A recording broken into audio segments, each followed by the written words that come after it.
جاز نه وینو هم کار نه کېده او کله دوايي نه وینو هم دا کار نه کېده چې آینه جاز او دوايي درې واړه راجمع شو نو هغې نه دا شهزادګۍ ژوندی شو نو هغې که دا ټولې شعبې د دین داسې نه دین به ژوندي دعوت و تبلیغ هم نو دین به ژوندي تصوف وي دین به ژوندي که شریعت درس و تدریس وي مدرسې نه دین به ژوندي دینی سیاست وي دین به ژوندي او کله کې یو شعبه کمی کې نقصان به رسېږي بیا به دین هغه حالت نه وي تبلیغ والا وایي چې یعنې دین کې کامیابي ده نو بس یو سړی متاثر شي چې لکه دین او علم کې او پوهه کې کامیابي ده دین خو زه زده کومه شوق یې پیدا شي چې شوق یې پیدا شي دی به راشي مدرسې ته مدرسه کې به دین زده کړي نو کوس مدرسه نه مدرسه کې عالم نه د چا نه به دین زده کوي شوق خو پیدا شي زه دین د زده کوم او چې مدرسه نه د چا نه به قرآن زده کوي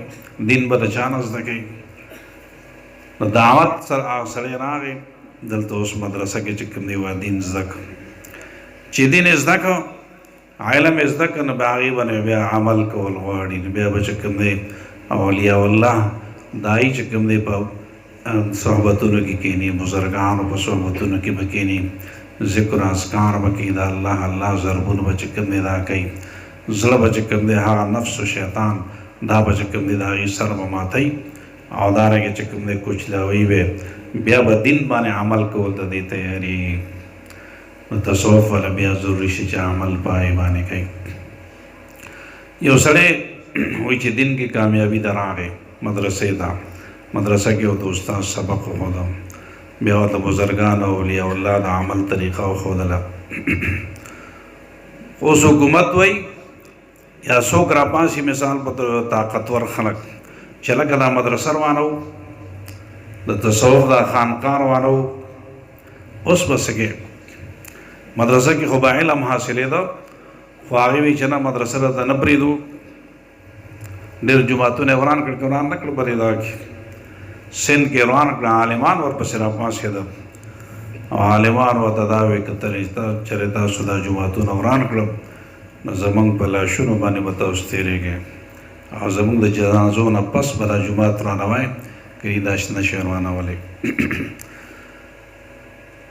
چې مدرسه روانو نو بیا په هغه وخت کې د طاقت ضرورت وي هغې کې به د سیاسي قوت بیا ضرورت راځي چې داسې څوک به راپاسي چې زموږ مدرسه به روانه کړي طاقت سیاسي قوت به راپاسي علما کرام به راپاسي میدان ته به وځي هغې وایي چې د چا پلار خو دې بلې مدرسو ته په کاغذ سترګې وګوري چې سترګې ترې وباسو که نه څوک خو دې جومات وران کړي چې موږ سره داسې چل کوو که نه کوو یو سیاسي قوت ضروري دی که نه دی ضروري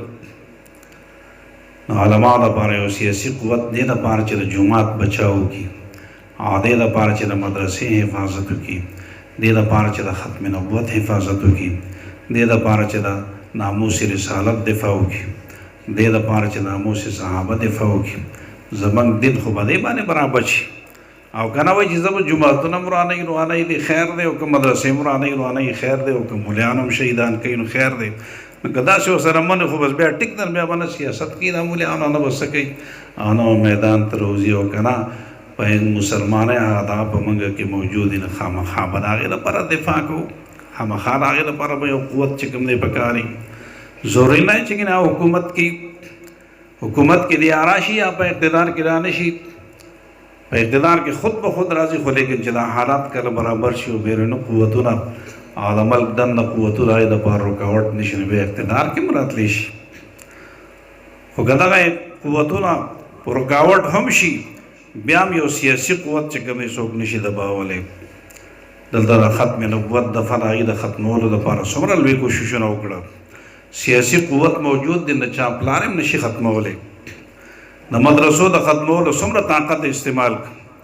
سیاسي قوت د علماو موجود د چا پلار مدرسه نشي ختمولی جوماتونه ختمول لیکن ختمولی نشي یو سیاسي قوت د هغې دپاره بیا هم ضروري دی دا ټولې شعبې د دین دی آبادي چې جوړېږي دا دین یو آبادي ده نو دا داسې نه چې صرف یې خښتې راوړي آبادي به وشي. خښته به وي، شګه به وي، سیمټ به وي، سیخ به وي، ګلکار به راځي، مزدور به راځي، بیا به آبادي جوړېږي. داسې نه چې سړی یو کار کوي بس ټول دین به راشي، یو مدرسه به چلی ټول دین به کې لیدا وي، یو دعوت تبلیغ به کوي بس ټول دین دا شي، یو تصوف به کېږي ټول دین کې ندا شو، یو سیاست به کېږي ټول دین دا شو. نه، دا به چې کوم دی به ټولو شعبو کې خلق موجود دي او دا ټولې شعبې به وي د دین آبادي به هله چې کوم دی آباد او دین به هله آبادي او هله د هغې تعمیر به چې کوم دی کي. الحمدلله زموږ علماء دیوبند وګوره ټولو چې کوم دی شعبو کې هغې موجود دي. مولانا اشرف علي تھانوي رحمت الله علیه تصوف کې موجود و، شیخ العرب والعجم مولانا سید حسین احمد مدنی رحمت الله علیه هغه چې کوم دی دینی سیاست کو، درس به هم کو، دینی سیاست به هم کو. مولانا الیاس رحمت الله علیه دارالعلوم دیوبند شاگرد و، شیخ الهند رحمت الله علیه شاگرد و، دعوت تبلیغ په نوم یې کار شروع کا. همدا عالم و دا دیوبند نه چې کوم دی راوتی نو دارنګې هره شعبه به چې کوم دی هر دین. لیکن دا مدرسې دا ټولې چې کوم دی شعبو دپاره رجال کار مهیا کوي. که دا چې کوم دی مدرسه آباد وي نو بیا دعوت تبلیغ به هم آباد وي، د هغې دپاره به عالمان مهیا کوي. که مدرسه آباد وي تصوف دپاره به عالمان، عالم سړی د تصوف کې کوم دی چلېدی شي، اسلام چې کوم دی عالم کولی شي چې په خپله خپل اصلاح نه شي کولی، بل چا مسې اصلاح وکړي. دینی سیاست دپاره به عالمان هغه پیدا کوي، تصوف دپاره هغه پیدا کوي، دعوت تبلیغ دپاره به دا مدرسه پیدا کوي. لہذا دا اولنی کاردار دی. دا نور ټولې شعبې په خپل خپل ځای باندې ضروري دي. الله دې موږ ټول له د پوهې توفیق راکړي. الحمدلله ګڼ شمېر کې بچي دا ناظر اخوان شو، حافظان شو،